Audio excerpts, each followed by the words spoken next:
तो अभी हम डिस्कस करने वाले हैं एक मेले मशीन जो कि इंक्रीमेंट कर रही है 3 का, ठीक है, 3 का इंक्रीमेंट करके।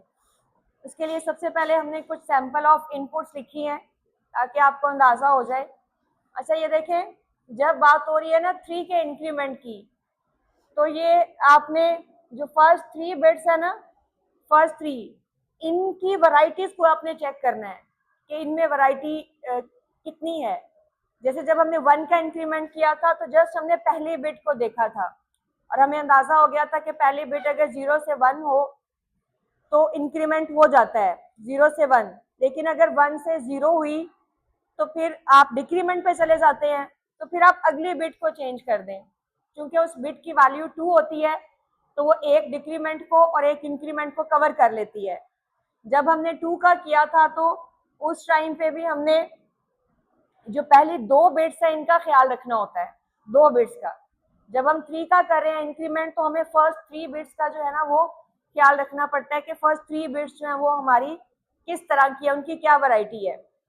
अब इसमें ये डिफरेंट सैंपल्स जैसे कि मैंने आपको सेट करके दिए हैं कि अगर हम 4 देंगे तो हमें 7 हमें ये रिसीव होना चाहिए, ठीक। अगर हम 2 देंगे तो हमें ये रिसीव होना चाहिए। अगर हम 11 देंगे तो हमें 14 रिसीव होना चाहिए, ठीक है। ये हमारे पास डिफरेंट जो है वो इनपुट सैंपल्स हैं। अब देखें सबसे आसान तो इसमें सबसे पहला अगर हम देखें तो 4 को अगर जब हमने 7 किया है, अगर हमें पहली दोनों बिट्स ऑफ मिली हैं, पहली दोनों बिट्स, क्योंकि 3 के इंक्रीमेंट करने के लिए ना देखो ये 1 और ये 2 इंपॉर्टेंट है। ये 2 + 1 क्या बनता है हमारे पास 3, ठीक है। अगर आपको पहली दोनों बिट्स ऑफ मिल गई हैं तो सिंपली आप इंक्रीमेंट करने के लिए उन ऑफ बिट्स को क्या कर दें, ऑन। वैसे भी आप इंक्रीमेंट चूंकि 3 का कर रहे हैं तो जहां पे भी आप 3 का इंक्रीमेंट करेंगे, देखें 4 और 7 को देखें तो आपकी पहली बिट हमेशा बदल रही है। ये 0 से क्या हो जाएगा 1, और अगर आप 7 to 10 देखें, 7 to 10 देखें तो 1 से क्या हो जाता है 0। तो आपको स्टार्टिंग तो अपना यहीं से मिल गया कि जब आपने स्टार्ट किया और आपको आपकी पहली बिट जो मिलेगी, अगर वो 0 से आप 0 है तो आपने क्या कर देना है उसको 1, और अगर आपकी पहली बिट 1 है तो आपने उसे क्या कर देना है 0। ये पैटर्न तो हमें, अगर आप 2 का इंक्रीमेंट कर रहे हैं, जब हमने किया था तो हमारी बिट्स सेम थी। जब हमने 1 का इंक्रीमेंट किया था तो हमारी बिट्स अगेन चेंज हो रही थी। अब हम 3 का इंक्रीमेंट कर रहे हैं तो हमारी पहली बिट हमेशा चेंज हो रही है। पहली बिट अगर आपकी 0 है, देखें 6, तो 9 हमें चाहिए तो वो हमारे पास क्या है 1 है, ठीक है। तो ये हर तरह में 1 0 0 1 हो रहा है। नेक्स्ट अब हम इसको कंप्लीट करेंगे इस तरह से कि देखिए नेक्स्ट अब हमारे पास 0 भी आ सकता है और 1 भी आ सकता है, ठीक है। तो हम ऐसे इनपुट्स को देखेंगे जिसमें 0 0 है स्टार्टिंग और 0 1 है। जब हमें स्टार्टिंग 0 के बाद 0 ही मिलता है तो ऐसा नंबर हमारे पास 4 है। देखिए 4 एक ऐसा नंबर है जिसमें पहला भी 0 है और दूसरा भी 0 है। अगर हमारे पास पहला 0 है वो तो हमने 1 करना ही करना है, और दूसरा भी अगर हमारे पास ऑफ है और उसको भी हम 1 कर देंगे तो इसने 1 का इंक्रीमेंट किया और इसने कितने का इंक्रीमेंट किया, तो टोटल इंक्रीमेंट कितने का हो गया 3 का। तो दैट्स मीन पहली बिट अगर आपने 0 से 1 की है तो दूसरी बिट भी आप 0 से 1 कर देते हैं। उसके बाद आप ऐसी स्टेज पे पहुंच जाते हैं कि आपका 0 0 ही रहेगा और 1 1 ही रहेगा, ठीक है। आपके इंक्रीमेंट पहली 2 बिट्स पे ही हो चुके हैं। कोई और ऐसा नंबर जिसमें स्टार्टिंग 2 जो है वो 0 है, ठीक है। ये आपके पास 12 है, 12 से आपने कहाँ जाना है, नेक्स्ट नंबर 3 का इंक्रीमेंट करेंगे तो कौन सा आएगा 15। पहली बिट देखें 0 थी तो हमने 1 कर दी, दूसरी बिट भी हमारे पास 0 आई तो हमने क्या कर दी 1। आगे हमारे पास 1 है तो 1 है, 1 है तो 1, मतलब आगे हमारा डाटा क्या होता है सेम, क्योंकि हमारा जो इंक्रीमेंट है वो इसी पॉइंट पे हो गया है, ठीक है। नेक्स्ट अगर हमारे पास नेक्स्ट 1 आता है, ठीक है, 1 है तो इसको हमने देखना है ऐसा नंबर जिसका स्टार्टिंग 0 और 1 से हो रहा है, वो वाला नंबर ढूंढना है 0 और 1 वाला। ऐसा नंबर हमारे पास 2 भी है, ठीक है। जो पहला 0 था 1 हो गया, नेक्स्ट 1 है तो क्या हो रहा है 0, ठीक है। नेक्स्ट 1 है तो क्या हो रहा है 0 2 में, ठीक है। इसका मतलब अगर पहला 0 से 1 हुआ है तो नेक्स्ट आपके पास 1 को आपने लाजमी क्या करना है, 0 करना है, ठीक है। नेक्स्ट 1 को आपने क्या करना है, 0। अब 2, अगर 2 को आप रियलाइज करें तो 2 की अगली थर्ड बिट क्या है, 2 की अगली थर्ड बिट क्या है, 0। वो 0 आपकी क्या हो रही है, 1। नेक्स्ट आपका 0 0 ही रह रहा है। इसका मतलब है यहाँ पे इस स्टेज पे जाने के लिए हमने एक 0 बिट को क्या करना है, 1। 0 1 हुआ, देन 1 को आपने 0 किया, ठीक। देन आने वाले 0 को आपने क्या कर दिया, 1। अब ये देखें, यहाँ 0 को जब आपने 1 किया, 1 का इंक्रीमेंट आपने यहाँ पे कर लिया, लेकिन नेक्स्ट आने वाले 1 को आपने 0 कर दिया। दैट्स मीन आप 2 स्टेप पीछे चले गए, 1 स्टेप आगे आए, 2 स्टेप पीछे गए। अभी तक इन दोनों में इंक्रीमेंट कितने का हुआ है,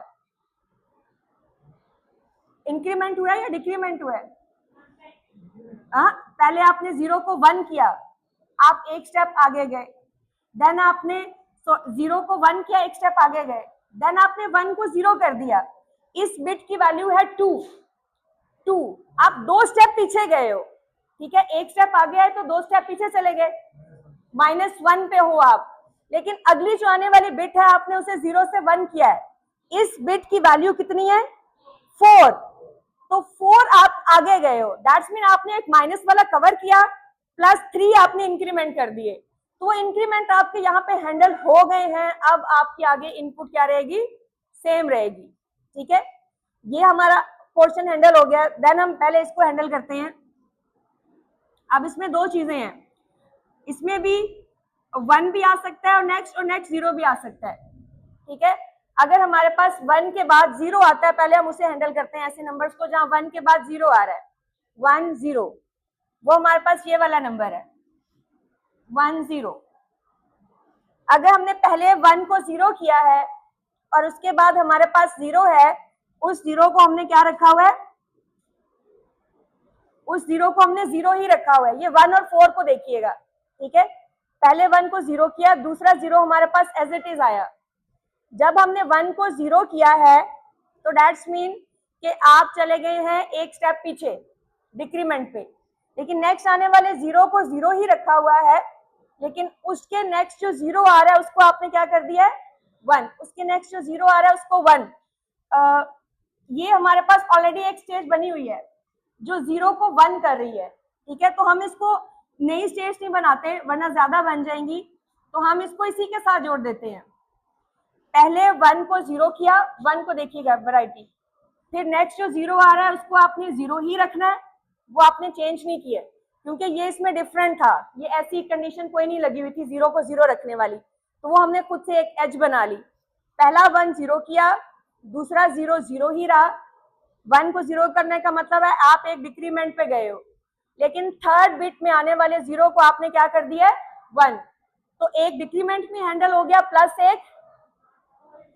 एक इंक्रीमेंट, 3 इंक्रीमेंट्स हैंडल हुए हैं, क्योंकि 4th वाली बिट ऑन हो रही है यहाँ पे, हमेशा 4th वाली बिट, ठीक। अब आपके पास रहता है यहाँ से एज है, यहाँ से एज होगी अगर स्टार्टिंग 1 है, and second is also 1, second number is your 1। अगर आपका सेकंड नंबर 1 है तो ऐसा हमारे पास नंबर कौन से वाला है, ऐसा हमारे पास नंबर एक 3 है, ठीक है, 3 है, और एक हमारे पास 11 है। पहले हम 3 को चेक करते हैं कि 3 का क्या स्ट्रक्चर है। 3 में हमने 3 से हमें किस पे जाना है, 6 पे। पहला 1 आपका 0 हुआ, ठीक है, वो 1 आपका 0 हो गया है। 3 का जो सेकंड 1 है वो 1 ही है, 3 का जो सेकंड 1 है वो 1 ही है, लेकिन नेक्स्ट आने वाला जो 0 है वो क्या हो चुका है, 1। नेक्स्ट आने वाला 3 में 0 क्या है आपके पास, 1। हम 3 को अलग कर लेते हैं 1 मिनट, और 1 0 हो रहा है इसमें, नेक्स्ट 1 जो है वो 6 में एज इट इज 1 ही है, नेक्स्ट 0 आपका 1 हो गया, उसके बाद आपकी चीजें क्या है, सेम है, ठीक है। 0 1, 0 को 1 करने वाली स्टेट हमारे पास कोई है ऑलरेडी बनी हुई, 0 को 1 करने वाली स्टेट हमारे पास ये बनी हुई है, ये वाली। तो यहाँ पे मिडल में क्या हो रहा था, 1 अगर 0 है तो नेक्स्ट 1 हमारे पास क्या रहता है, 1 ही। तो ये 1 नेक्स्ट ऐसी स्टेट पे भेज देते हैं जो 0 को 1 कर रही है, 0 को 1 ये कर रही है, तो हम यहाँ से 1 जो है वो इसके पास भेज देते हैं, 1 को 1, ठीक है। देखें पहला 1 0 हुआ, दूसरा 1 एज इट इज रहा, तीसरा जो 0 है वो आपका 1 हुआ, उसके बाद आपकी चीजें क्या रहेंगी, सेम। दिस इज, ये नंबर आपके पास 3 है एंड दिस नंबर इज 6, ठीक है। अब आपने देखना है कि एज किसकी मिसिंग है, Q0, Q1, Q2, Q3 and Q4। Q0 से 0 और 1 दोनों की एज है, Q2 से 0 और 1 दोनों की एज है, Q1 से 0 और 1 दोनों की एज है, Q3 से अभी मिसिंग है एक, Q3 से मिसिंग है हमारे पास किसकी एज, 1 की, 1, Q3 से 1 की एज अभी मिसिंग है। Q3 से 1 की एज के लिए हमें ऐसे नंबर्स देखने चाहिए, देखिए वहां से नहीं, आपने मशीन कंप्लीट करनी है, तो मशीन के लिए आपने ढूंढना है ऐसी इनपुट को जिसे आप वहां से वेरीफाई कर सकें, दैट मे बी 101, देखे ना 101 को, तो आपकी स्टार्टिंग इनपुट 101, ऐसे नंबर्स आप देखें जिनका स्टार्टिंग है 101 मिनिमम। देखो वैसे तो आप यहाँ से यहाँ भी आ सकते हैं, लेकिन try to find out the minimum path, ठीक है, ताकि नंबर्स आपके पास छोटे हुए। ऐसे नंबर्स जिनका स्टार्टिंग 101 से है, वो वाला नंबर कौन से है, 101, 5 आपका 101 है, 101, ये 5 के इंक्रीमेंट के पास आपके पास नंबर कौन सा बनना चाहिए, 6 7 8, दैट मस्ट बी 10 हो रहा है, ठीक है। 8 में आपके पास सिंपली ये है, this is for 5 and this is for 8। अच्छा देखिए यहाँ तक तो ये भी सही चल रहा है, 1 को 0 किया, नेक्स्ट आने वाले 0 को 0 कर दिया, और नेक्स्ट आने वाले 1 को क्या कर रहा है, 0, यहाँ पे 1 हो रहा है 0, ठीक है, और उसके बाद नेक्स्ट आने वाला 0 क्या हो रहा है, 1। यही वो स्टेट है जो आपका 0 1 कर रही है, और यहीं से आपने 1 के 0 की एज कंप्लीट करनी है। तो ये यहाँ से मेरे ख्याल में यहाँ लूप लग जाएगा, जितने आने वाले 1 है वो सारे 0 होते जाएंगे अंटिल कि आपको एक 0 मिले और वो आपको कहाँ पे ले जाए, 1 पे, ठीक है। अब यहाँ से देखें Q0 से 0 और 1 कंप्लीट है, Q2 से 1 और 0 कंप्लीट है, Q1 से 0 और 1 कंप्लीट है, Q3 से 0 और 1 कंप्लीट है। अब हम किसी भी इनपुट को वेरीफाई करते हैं, इसमें हम ले लेते हैं फॉर एग्जांपल 8 को, ठीक है। 8 में चले, 8 तो हमारे पास सिंपल है कि पहले दोनों 0 थे वो 1 हो जाएंगे, 8 में ये 0 भी 1 हो जाएगा, ये 0 भी 1 हो जाएगा, और आगे इनपुट क्या रहेगी, सेम रहेगी, ठीक है। कोई और नंबर फॉर एग्जांपल 6 ले लेते हैं, 0 1 1 0, अकॉर्डिंग टू पहले इसको इसके ऊपर चलाते हैं, फिर चेक करते हैं कि क्या हमारे पास इंक्रीमेंट हुआ है या नहीं। पहला 0 हमारे पास क्या हो गया, 1, पहला 0 1 हो गया, नेक्स्ट आ रहा है हमारे पास 1, नेक्स्ट 1 हमारे पास क्या हो गया, 0, फिर हमारे पास आ रहा है 1, दिस फॉर लूप। ये लूप को ही असल में मैंने वेरीफाई करना है कि ये सही लगा है या नहीं। नेक्स्ट आने वाला अगेन 1 क्या हो गया हमारे पास, 0, लेकिन नेक्स्ट आने वाला 0 क्या हो गया, 1, this number is for 6 and ये किसकी बन रही है, दिस इज फॉर 9, तो 6 + 3 = 9, ठीक है। तो सबसे पहले जब भी आप इंक्रीमेंट को करें, सैंपल इनपुट लिख के कुछ डिफरेंट वैरायटीज के नंबर लिखें। ये सारे मैंने डिफरेंट लिखे थे, यानी 4 का स्टार्टिंग 0 0 से है, इसका स्टार्टिंग 0 1 से है, इसका स्टार्टिंग 1 1 से है, इसका स्टार्टिंग भी 1 1 से है, इसका स्टार्टिंग 1 0 से है। देन जो इसमें से मिसिंग थे वो ये वाले 1 0 से 0 1। तो डिफरेंट वैरायटीज के कुछ नंबर लिख के उनका जो पैटर्न है उस पैटर्न के अकॉर्डिंग आप इसको ड्रा करना शुरू करें।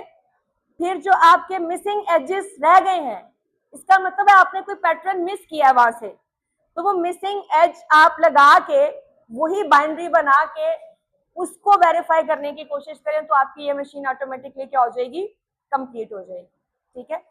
तो ये जो मशीन है ये इंक्रीमेंट कर रही है किसका, 3 का, और इसका डिक्रीमेंट कैसे बनाएंगे आप, जितने जीरोस हैं उन्हें 1 करके और जितने 1s हैं उनको 0 कर देंगे, तो यही मशीन आपका किसके लिए काम करेगी, डिक्रीमेंट के लिए, ठीक है।